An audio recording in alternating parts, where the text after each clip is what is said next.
What is going on, guys? And as you can tell, we are back at the shop again for another video. And if you can't tell by the title and thumbnail of today's video, what we're going to be talking about is Onyx and what we have planned for him in the near future. So to get this video started, let's get Onyx in the shop.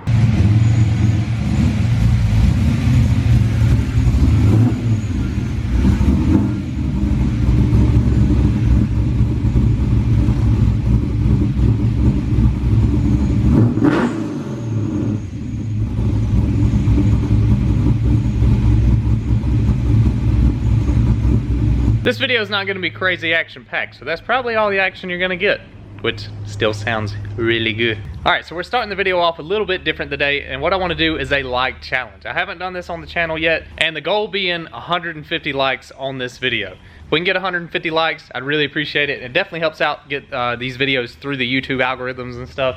Likes, comments, all that stuff just helps out a lot. I set a really low goal because my channel isn't that big, so I figured 150 likes would be pretty good. So like I said earlier, today's video is going to be about what the future holds for Onyx here and what the future holds pretty much for the channel. So the goal for Onyx and the channel is to try to get a little bit more drag oriented.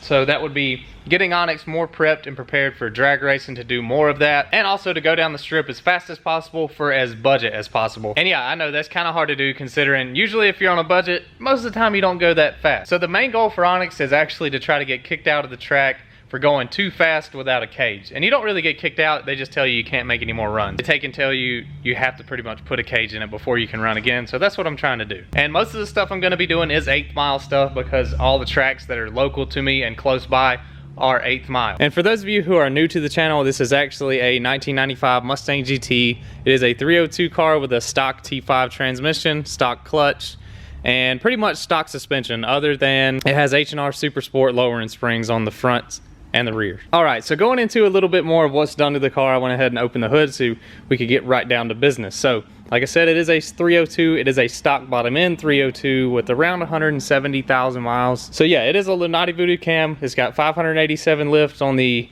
exhaust side and 572 on the intake side. And it is a 239, 232 duration cam at 50. It has TrickFlow 11R cylinder heads, which are 58cc combustion chamber, and they are 190cc on the intake runners and 66cc on the exhaust. And it was carb swapped, if you guys can't tell, but it does have a Holley Sniper EFI kit on it now. And we are spraying some nitrous through this thing, 150 shot right now. And it has a Edelbrock Performer RPM intake. Other than that, the rest of it's pretty much stock, other than I do have a alternator relocation bracket down there, just so I can clear the taller valve covers, which helps out a lot. And it also has long tube headers. They're just cheap pace setter headers, nothing expensive, and a Pipes pipe bomb catback exhaust with the X pipe. And with running the Holley EFI stuff, you do have to have a MSD style system, so it does have MSD ignition with just a regular HEI style coil and distributor. Now most of you guys already know this. This is mainly just for the new people who might be coming upon the channel just now. Also, the car does have an aftermarket drive shaft. There's a aluminum drive shaft with a 411 rear gear, or 410 rear gear. Okay, so the way the car's set up right now, the best ET I've got it to go is a 750 at 99.89 miles an hour, so right at 100 miles an hour. And I know that a 750 at 100 is on the slow side because a lot of people go low 7s in the 80 and 90 mile an hour range, or upper 80s, low 90s. But with the car having a stock T5, I am really gentle on it because actually on nitrous, this thing makes really good power. It made 508 horsepower to the wheels and 608 foot-pounds of torque on 150 shot. And if you guys hadn't seen that video, I'll link a card up in the corner so you can go check it out.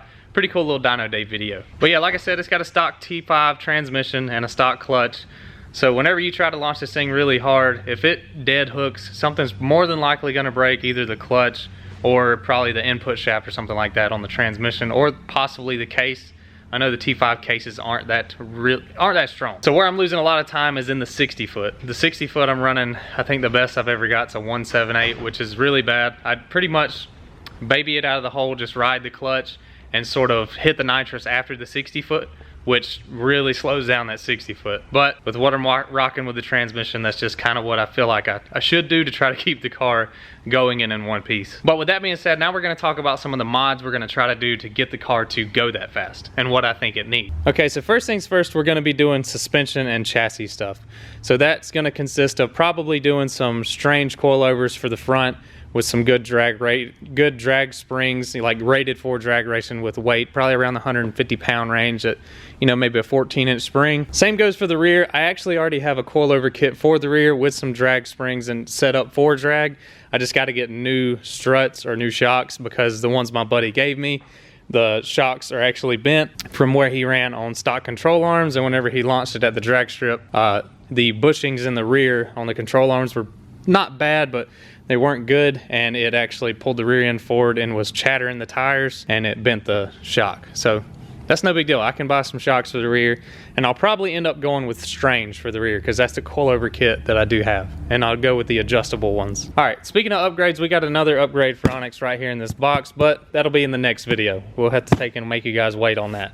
But definitely going to be a good upgrade and help him get down the strip and be a little bit stronger. Okay, so I got the car up in the air here, and what we're also going to be doing is taking and changing the lower and upper rear end control arms to something that's a solid, probably spherical bearing and maybe an adjustable arm, probably some UPR or BMR stuff for the control arms, because these are actually bad about whenever you get in a good bit of torque and stuff like that. It's actually bad about bending these control arms because they're not really made out of mud. And with the car having as much torque as it does have to the wheels, you know, that's one thing that it just needs to be done just for longevity and reliability. As you can tell, it's just on a lower end spring and just a BBK OE replacement shock, nothing special.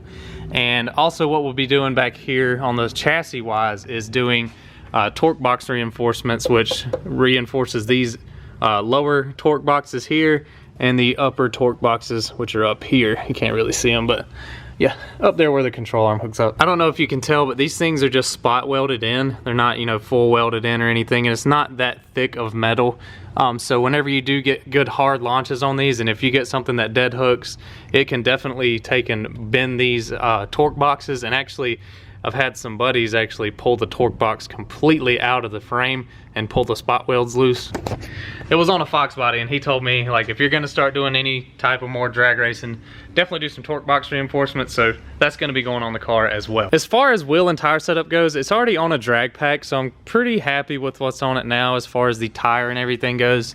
We may end up going to a actual radial on the rear before next drag season opens back up, but right now it is on a Nitto NT55R2, which at the strip has a pretty good bit of grip.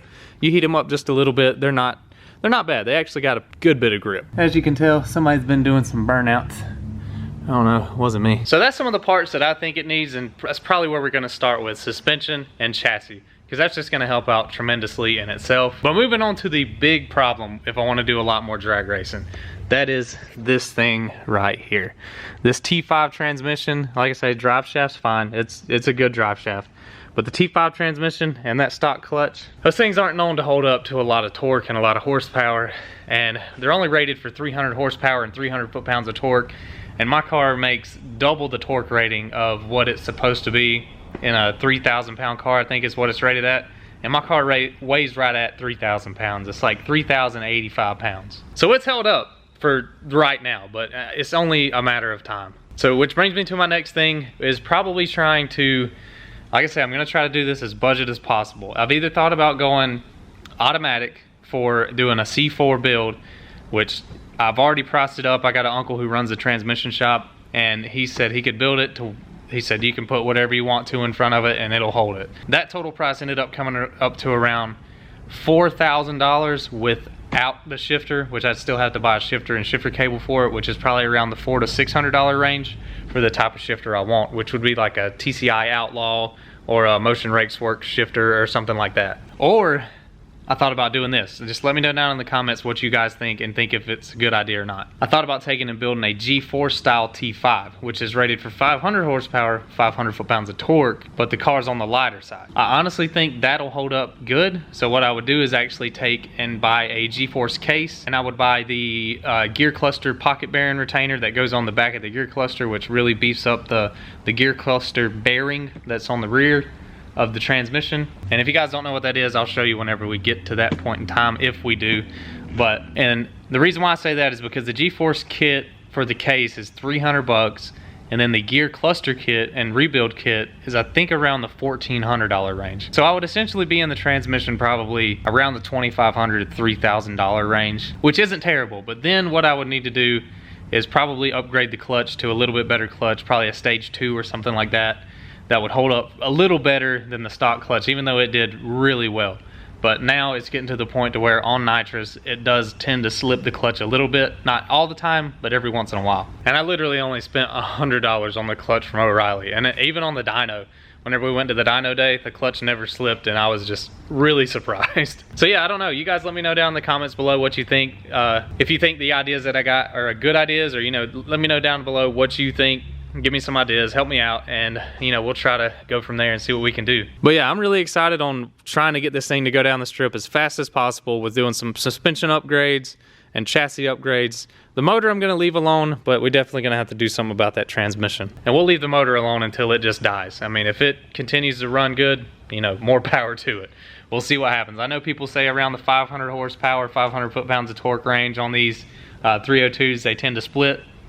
We're gonna find out. We're gonna run it as long as we can. I know this video didn't have a lot of crazy action or anything in it, but it's just a little update video on what we got planned for Onyx here. And if you enjoyed the video, be sure to smash the like button down below. Also, if it's your first time viewing my channel and you do like what you see, be sure to hit the subscribe button and turn on the notification bell. That way you can stay up to date with all the videos that'll be coming out. As for me and Onyx though, we're out.